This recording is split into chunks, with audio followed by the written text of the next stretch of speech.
नमस्कार, आप देख रहे हैं सावधान उदयपुर न्यूज। उदयपुर की ताज़ा खबर देखने के लिए देखते रहिए सावधान उदयपुर न्यूज। आपने अगर हमारे चैनल को सब्सक्राइब नहीं किया है तो तुरंत करें। आपका बहुत बहुत आभार।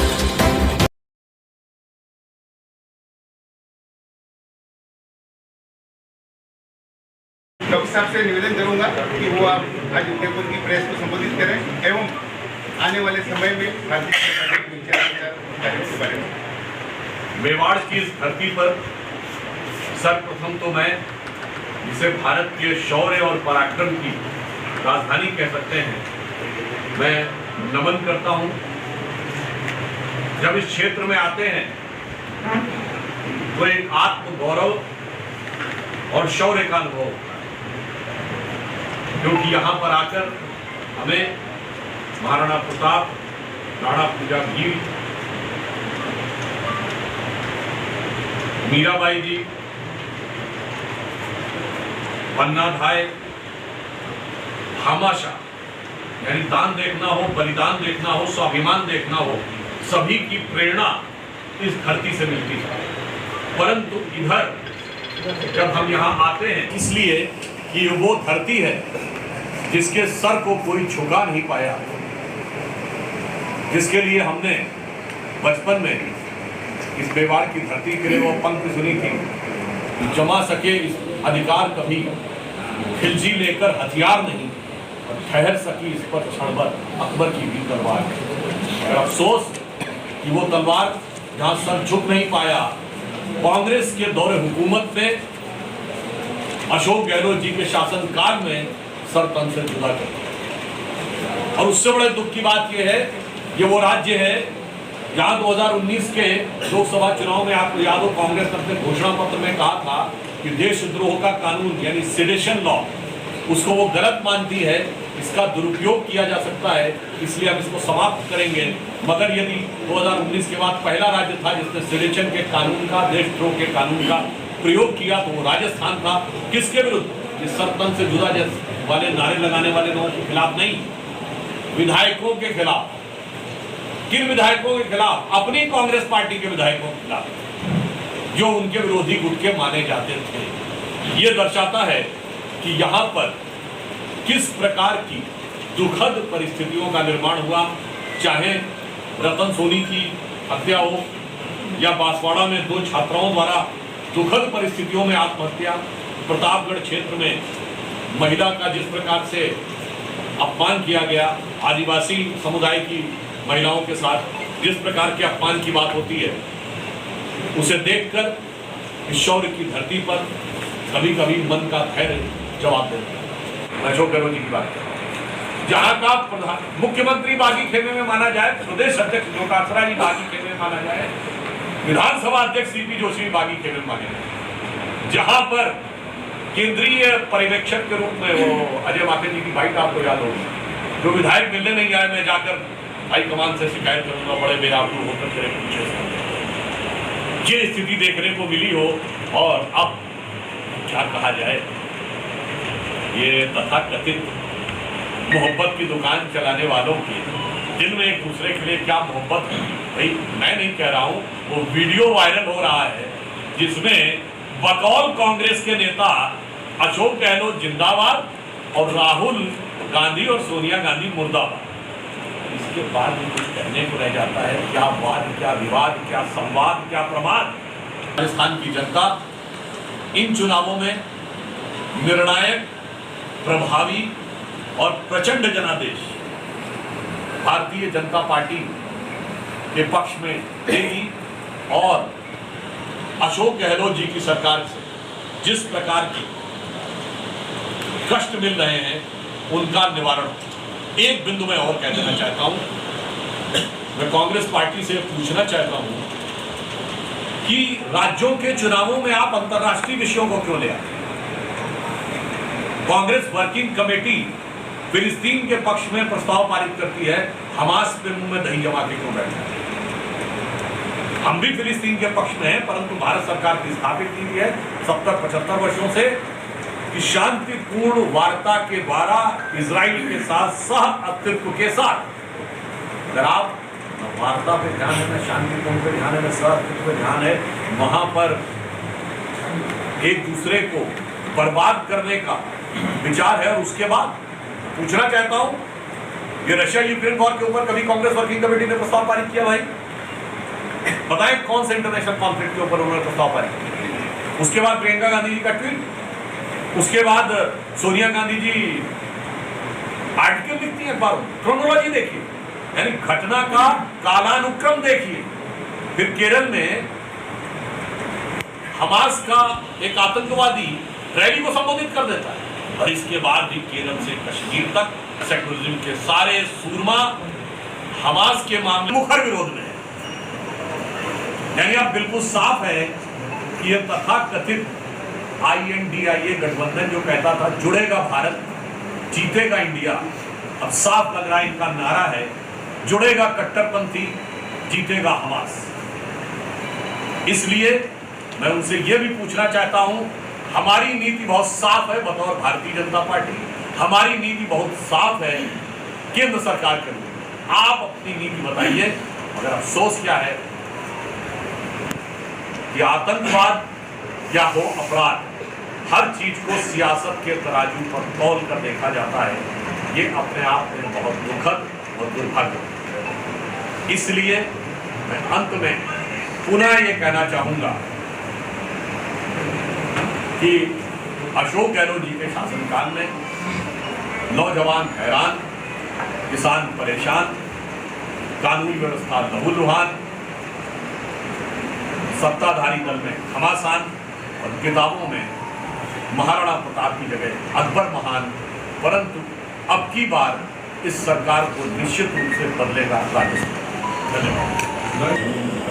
राजस्थान में लगभग 55 साल कांग्रेस ने शासन किया, आजादी के 78 साल, 55 साल। कोई पार्टी केंद्र में 50-55 साल शासन किया, कोई पार्टी नई नवेली पार्टी हो, आजकल है ना एक आध नई नवेली पार्टी, तो नई नवेली भी है, अजब अजमेरी भी है, अपने आप में एक पहली है, वो कहे कि हाँ साहब हम आएंगे और हम ये कमाल कर देंगे, ये कर देंगे, तो समझ में आता है। अरे आप तो सबसे लंबे समय तक सत्ता में रहे हुए हैं, सरकार में रह के चुके चुकाए हैं, भ्रष्टाचार में डूबे उतराए हैं। अब आप क्या कह रहे हैं? और 50-55 साल सिर्फ आपकी पार्टी का शासन नहीं रहा, ज्यादातर समय आपके खानदान का शासन रहा, परिवार का शासन रहा। तब नहीं किया और अब कहते हैं हम कर देंगे, तो वही जो एक कहावत है कि बाप न हमारी मेढ़ की बिटवा तीरंदाज।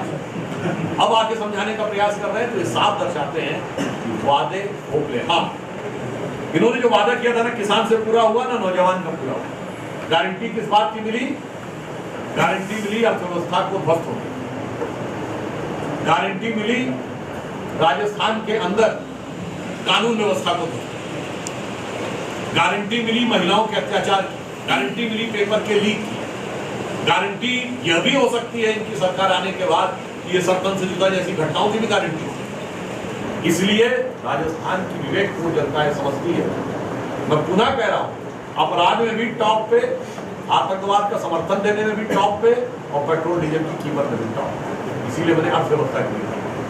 आप पिछले 9-9.5 सालों में कितने बदलाव आ गए। अभी तो मैं तो ये सिर्फ ये मानता हूं कि हमें और अगला जनादेश 2024 में मिलने वाला, उसको भी हम सेमीफाइनली मानते हैं। क्यों? क्योंकि फाइनल डेस्टिनेशन तो वो है जो प्रधानमंत्री नरेंद्र मोदी जी ने 15 अगस्त को कहा है कि 25 साल का अमृतकाल समाप्त होते होते भारत को नंबर 1 की अर्थव्यवस्था और विकसित अर्थव्यवस्था। जो आपने बात कही टिकट वितरण के समय कई जगहों पर एक से अधिक प्रत्याशी होते हैं, वो योग्य होते हैं, समर्पित होते हैं, परंतु वो सारी बातें तात्कालिक रूप से भावनात्मक आवेग आ सकता है, परंतु अब सारी चीजें क्रमशः स्थापित हैं। क्योंकि हमारे और कांग्रेस के चरित्र में एक मूलभूत अंतर है। हम विचारधारा प्रेरित कैडर आधारित पार्टी, कांग्रेस सत्ता प्रेरित लीडर आधारित पार्टी। यहाँ पे टकराव अलग है, वहां तो आप देखते हैं। अच्छा ये बताइए, ये 3 राज्यों में है, 3 राज्यों में एक जगह बताइए जहां ये 2 महीना फंसे। यहाँ गहलोत जी और पायलट जी, तो वहाँ कमलनाथ और दिग्विजय सिंह, तो वहाँ सिंहदेव और भूपेश। मतलब कांग्रेस की तो कुल स्थिति ये है कि चलती चक्की देख के दिया कबीरा रोए, 2 पाटन के बीच में साबुत बचे। अब जहाँ तक आपने कहा किसी समुदाय को नेतृत्व देना, हमारी सरकार, हमारी पार्टी सरकार सभी समुदायों को बगैर कोई विचार किए हुए ईमानदारी से लाभ पहुंचाती है। पार्टी सभी को सम्मान और स्थान देती है। मगर आपने कहा तो मुझे दक्षिण में तोड़े रहो, कभी तमिल हिंदी में तोड़े रहो, कभी अगले पिछड़े में तोड़े रहो, ये षड्यंत्र समझने की आवश्यकता है। और यह भी हो सकता है कि षड्यंत्र वहां से निकला हो क्योंकि एक कॉन्फ्रेंस हुई थी, बयान नहीं था, इरेडिकेशन ऑफ सनातन धर्म, यानी हिंदी में तो उनका दोहरा चरित्र बहुत साफ है। सर एक सेकंड है ना, कांग्रेस की एक राष्ट्रीय प्रवक्ता उदयपुर आए थे, उन्होंने ये कहा था कि राष्ट्रपति जो द्रौपदी मुर्मू जी है उन्हें अभी भी जातिगत के हिसाब से उन्हें कई मंदिरों में नहीं जाने देते हैं और है ना बीजेपी खुद ही उनका मतलब तिरस्कार करी, तो उस पर आप क्या कहना चाहेंगे?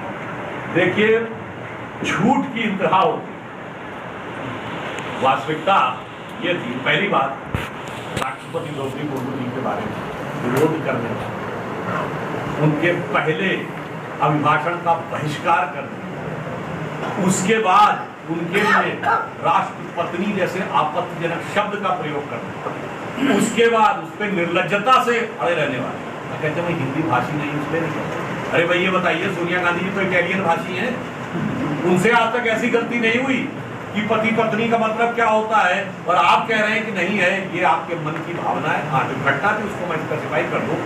क्या होता है कि जो जगन्नाथ मंदिर के जिस दिन रथ यात्रा निकलती है उस दिन किसी को भी अंदर जाने का अधिकार सिर्फ एक दिन के लिए है, बाकी सब जगह लोग बाहर से ही दर्शन करते। तो इसलिए रथ यात्रा वाले दिन जो वहां उपस्थित थे, जिसमें धर्मेंद्र प्रधान जी थे, अश्विनी वैष्णव जी थे, वो रथ यात्रा के हेतु से गए थे, इसलिए वो वहां पे थे जहां से विग्रह निकाले जाते और बाकी दिन वो होता है। इसीलिए मैं कह रहा हूँ झूठ और प्रपंच का सामना। वैसे मुझे आपने कहा तो याद आ गया, माननीय उपराष्ट्रपति आते हैं तो सिर्फ राजस्थान ही एक राज्य है जहां के मुख्यमंत्री प्रोटोकॉल में उनको रिसीव करने नहीं जाते,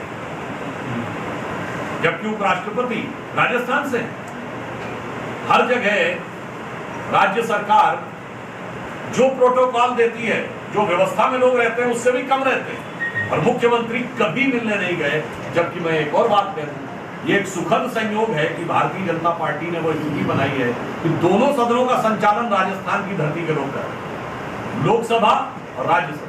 अतः मुझे पूर्ण विश्वास है कि अब विधानसभा का भी संचालन इस बार भारतीय जनता पार्टी का कोई व्यक्ति राजस्थान, हमारे जो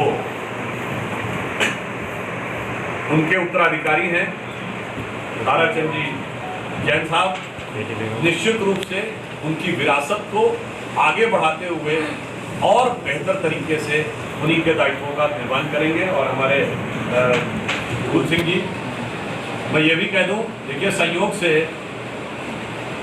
ताराचंद जी हैं, फूल सिंह जी, घनघोर अंधकार जब होता है उसके बाद तारा चमकता है। मुझे विश्वास है कि तारा चमकेगा और तारा चमकने के बाद फूल खिलता है, और फूल खिलने के बाद मेवाड़ का जो प्राचीन चिन्ह है सूर्य, वो चमकता हुआ दिखाई पड़ता है।